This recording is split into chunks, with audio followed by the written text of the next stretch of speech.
or after the stock that is on our radar right now, which is Ashiana Housing. That stock was up about 17% in 2015 and up 200% in the last 1 year. We're now joined by Vishal Gupta, who's the managing director of the company.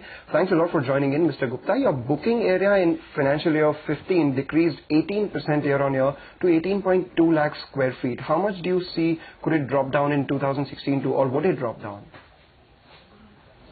See, we continue to keep our target to 22 lakh square foot.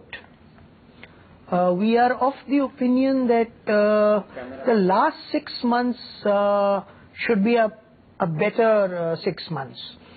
So we are not really reducing our internal targets at the moment on the market, and we have planned a few more launches where we feel we should be able to create certain freshness in our product to generate a little better quality sale.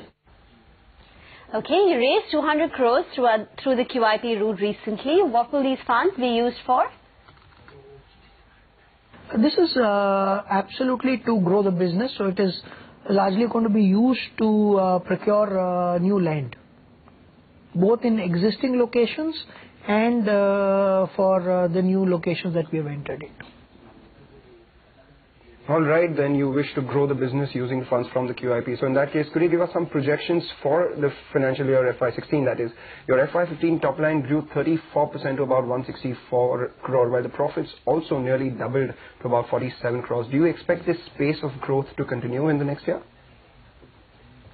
See, FY16, as far as the financial results are going to be concerned, we should see a very, very good year, because all our accounting is based on possession.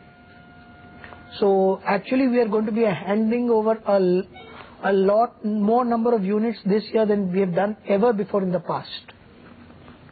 So we expect good financial reports as far as the year 16 is concerned, but we have continued to maintain that the most important numbers for you to watch for a real estate company like ours, which records revenues on possession, is on a year-on-year basis, is the area booked, the area constructed, and the cash flow generated.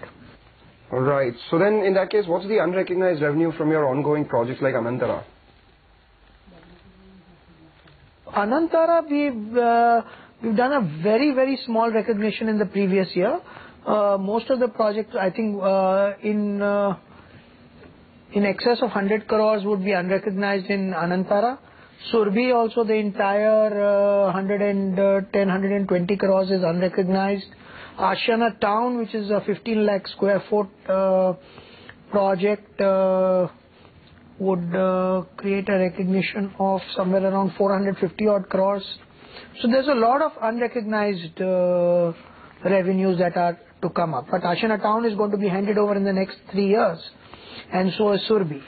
Anantara, the entire project is supposed to be handed over in this financial year.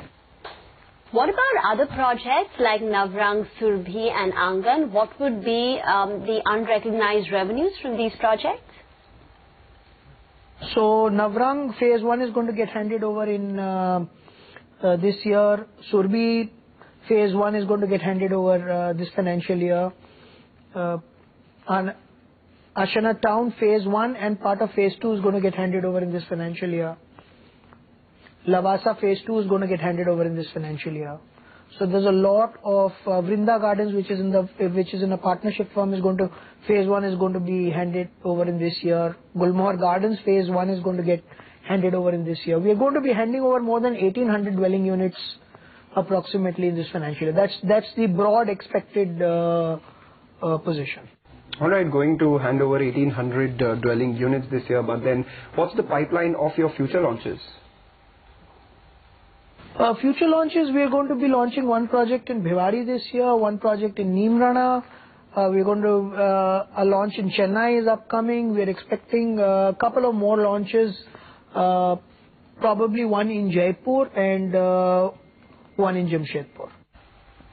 And finally, what would be the potential saleable area of these launches? What is absolutely clear is around 15 odd lakh square foot, and I think in all we should no, not 15, 25 lakh square foot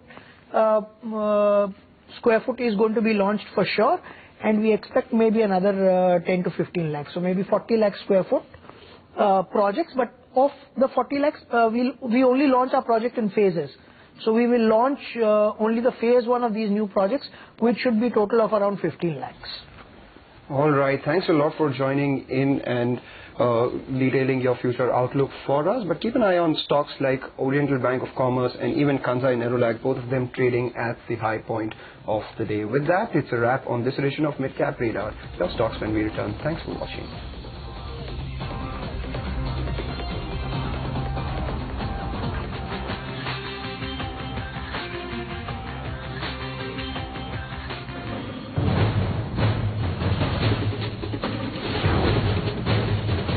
CNBC TV 18, celebrating 15 years of leadership.